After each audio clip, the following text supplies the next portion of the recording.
বিসমিল্লাহির রহমানির রহিম।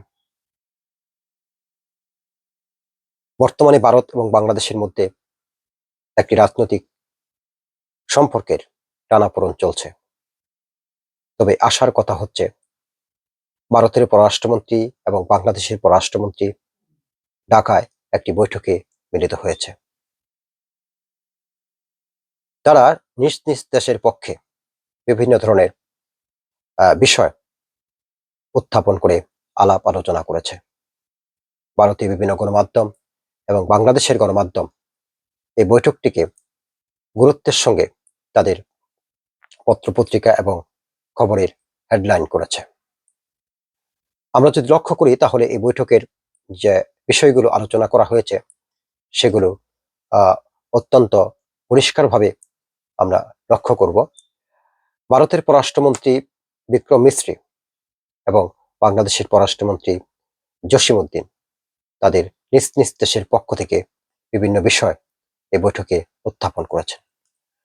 বাংলাদেশের পক্ষ থেকে যে বিষয়টি অত্যন্ত গুরুত্বের সঙ্গে উত্থাপন করা হয় সেটি হচ্ছে ভারতীয় গণমাধ্যমে বাংলাদেশ সম্বন্ধে যে অপপ্রচার চালানো হচ্ছে, যে গুজব ছড়ানো হচ্ছে, সেই বিষয়টি নিয়ে বাংলাদেশ সরকার অত্যন্ত উদ্বেগ প্রকাশ করেছে এবং বলছে যে এই 5ই আগস্টের যে আন্দোলন হয়েছে বাংলাদেশে, সেই আন্দোলনকে ভারতীয় বিভিন্ন গণমাধ্যম ছোট করে দেখানো হচ্ছে এবং যার ফলে বহির্বিশ্বে বাংলাদেশের ভাবমূর্তি ক্ষুণ্ণ হচ্ছে।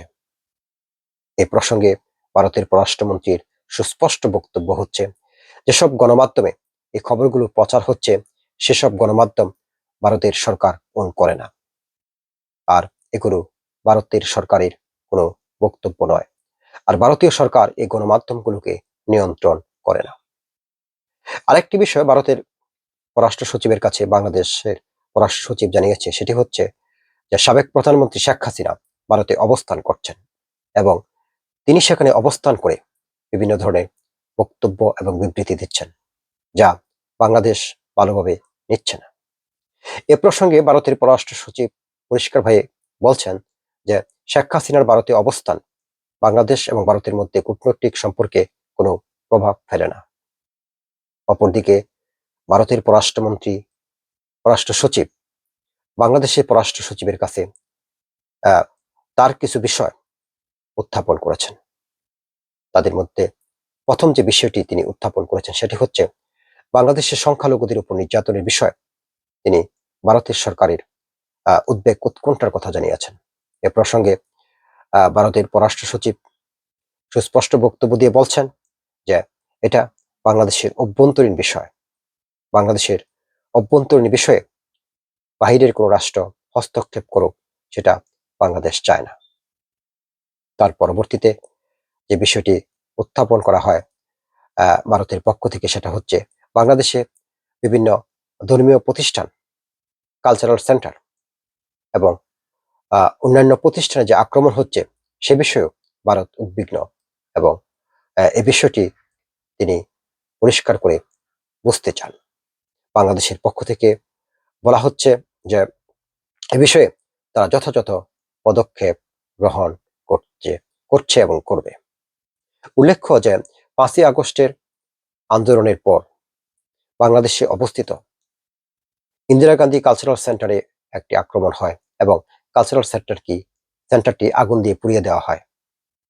তবে দুঃখের বিষয় হচ্ছে এ পর্যন্ত বাংলাদেশ সরকার এ বিষয়ে তাদের কোনো বক্তব্য বা স্টেটমেন্ট করেনি।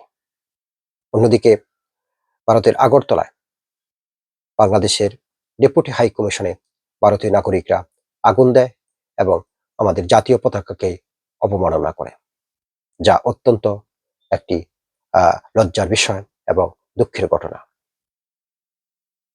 ইতিমধ্যে ভারতীয় সরকার তাদের সরকারের পক্ষ থেকে বিবৃতি দিয়েছে এবং তারা বলছে যারা এর জন্য দায়ী তাদের বিরুদ্ধে যথাযথ ব্যবস্থা গ্রহণ করা হবে। ইতিমধ্যে তারা কিছু সন্ত্রাসীকে যারা আগুন দিয়েছে, পতাকার অবমাননা করেছে, বেশ কয়েকজনকে গ্রেপ্তার করেছে এবং তা পত্র পত্রিকায় এসেছে। এই আলোচনার পরিপ্রেক্ষিতে আমরা যদি মোটা দাগে বুঝতে চাই তাহলে বাংলাদেশ এবং ভারত তাদের বিষয়গুলো উত্থাপন এবং পরবর্তীতে তাদের উত্তর সবকিছুতে একটি কূটনৈতিক ভাষাকে প্রয়োগ করা হয়েছে। বাংলাদেশ যখন গুজবের বিষয়টি উত্থাপন করে, তখন ভারত বলছে যে যারা গুজব ছড়াচ্ছে তাদের উপর ভারত সরকারের কোনো নিয়ন্ত্রণ নেই।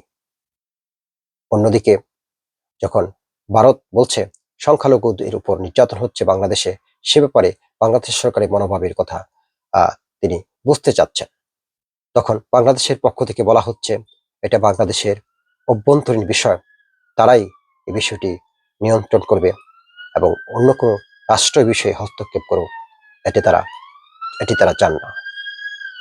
অন্যদিকে শেখ হাসিনা প্রসঙ্গে যখন আলোচনা করা হয়, তখন বাংলাদেশ যে বক্তব্য উত্থাপন করেছে, ভারত সে প্রত্যুত্তরে বলছে বাংলাদেশে প্রধানমন্ত্রী শেখ হাসিনা ভারতের অবস্থানের ফলে বাংলাদেশ এবং ভারতের কূটনৈতিক সম্পর্কে কোনো প্রভাব ফেলবে না। সুতরাং এই বৈঠকটি আমরা আশা করি একটি প্রথম পদক্ষেপ দুদেশের মধ্যে শান্তি স্থাপনের জন্য। আমরা চাই পরস্পরের মধ্যে যে কোনো সমস্যার সমাধান আলাপ আলোচনার মাধ্যমে হোক, এবং আমরা প্রতিবেশী পরিবর্তন করতে পারবো না, তবে শান্তিপূর্ণ সহাবস্থান নিশ্চিত করার জন্য একটি আলাপ আলোচনার মাধ্যমে সকল সমস্যার সমাধান আমরা দেখতে চাই। সকলকে ধন্যবাদ।